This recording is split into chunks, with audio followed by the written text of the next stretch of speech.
Yeah, I just want to show you a morning of what we do in our garden here. It's a very different type of garden. There's energy from the river, there's energy from the soils that we harvest, and everything grows really well. So I just wanted to invite everyone to come on a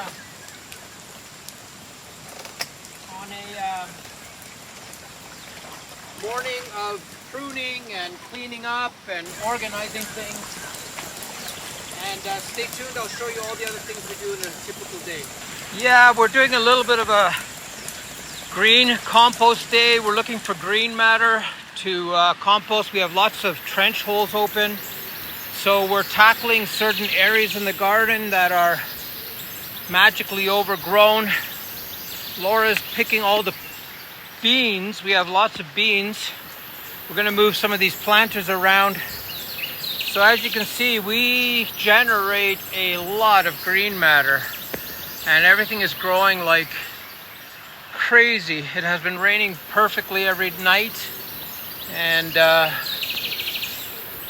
we're sort of working our way through this area here to get to the other passageway, and we're going to plant this right away again. So just look at all this material that we can harvest and use again.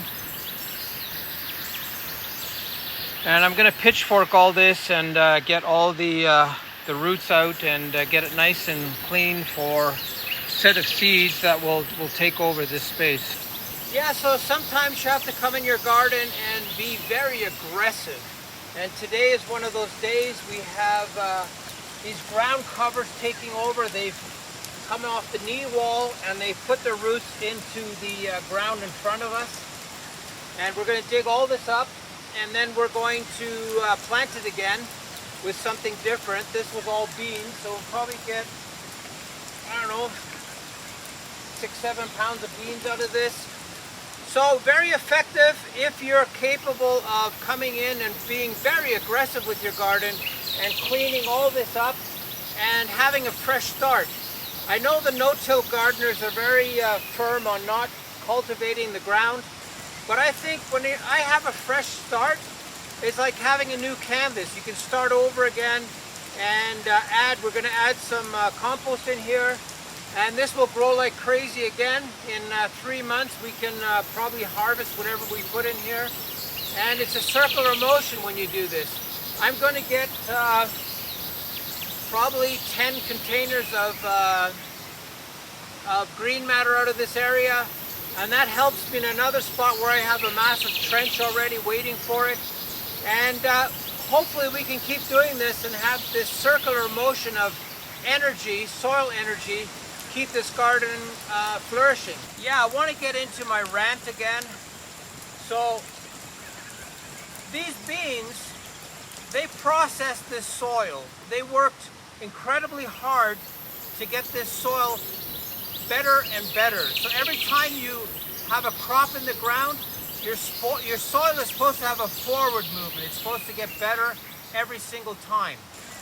And one of the secrets to that is keeping your soil working, keeping it covered all the time, and adding compost when you can, when you have the chance to get in here and add compost like right now. And your roots of whatever plant you have in your soil are your best workers. You can't even hire somebody to do a job like this to improve the soil every time. So remember, keep your soil covered, keep it working, and make sure that you treat your soil incredibly well, because it will give you incredible amounts of green matter and produce. Yeah, so these grapevines were in the wrong place. They have a lack of sunlight in here. So we're never scared of moving things around. So we're going to take this planter out and move the vines into sunshine. And they will definitely grow a lot better if they get some nice sun energy. I'm going to prune them down. And here is a really good example of our bottomless planters. Like, look at that. Just by not having a bottom on this planter, these plants have the ability to go deeper and deeper into the ground. It's a great method if you're putting cement planters on top of bare dirt. Yeah, so I'm going to give this grape a new start. And I want to show that I have the inside of this planter quite rough. So all these roots have attached themselves to the planter, and they do that because they seek moisture. And these bottomless vine planters are great because they're incredibly versatile. You can reuse them over and over again. Yeah, so when we're doing this type of cleanup, we come in and we do a lot of serious pruning as well. These guys were broken off, so I'm going to cut them. And the secret to papyrus is to always go right into the base and make your cuts really inside. Don't cut just the top off. Here we have some beams that have wrapped themselves around. They've used it as a trellis. Okay, so look, I'm gonna get this guy out of here. But what I do is I reach all the way in. And if I don't do that, I clog up the center of my plants and they don't do well. And I try to be gentle, so I'll cut this instead of pulling it out. And I chop these into small pieces because they'll compost in the trench composting a bit quicker. So cleaning up as you go along, we have weeds in here. We're going to pull them all out and dig it up. So we're going to do a complete job on cleaning all this up. This area here is a wild zone, so I got to get in there. I got to clean up this papyrus as well. So as you can see, we have some scragglers, we have some impatiens that came from a flower way over there. So I'm going to dig some of these up and move them into other parts of the garden. So that's what gardening is all about, is this chop and drop, moving, clean up, adding compost. Basically, you're working this garden as if it's a continuum.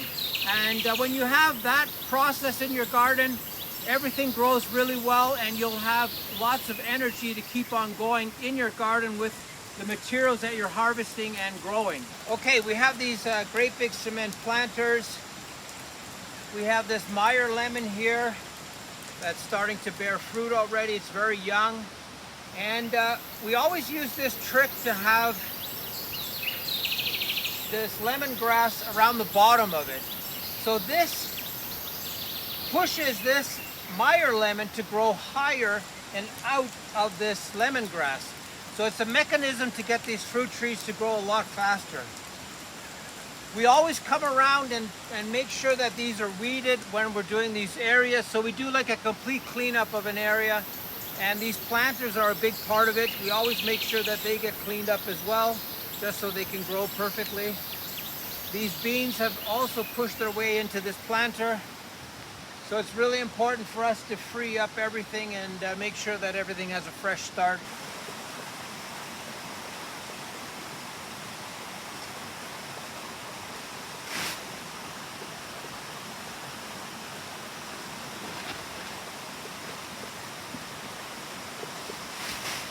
So I want to get into this. This was a massive hole. It has probably 3.5 feet of green compost, green matter in it. We're starting this area here again with more green matter. This isn't a hole it doesn't look like a hole, but it will be because we're going to fill up this with massive amounts of green matter that we're harvesting today. So we have a space to put the green matter in the same day. So it's this idea of not moving stuff twice. This goes into this location. We're going to spread it out. And by the end of the day, I want to cover this so we can raise this ground. This ground is really low.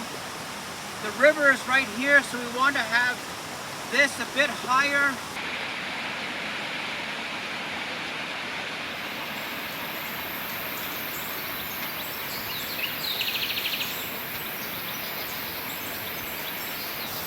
And we're going to use as much green matter as it takes to get some height. And then I'm going to do the same thing I did here, put 12 inches of good soil on top. And we know we have a place where we can harvest in 3-4 months, some more soil again. So it's that cycle of having these compost holes in different locations for us to have material all the time.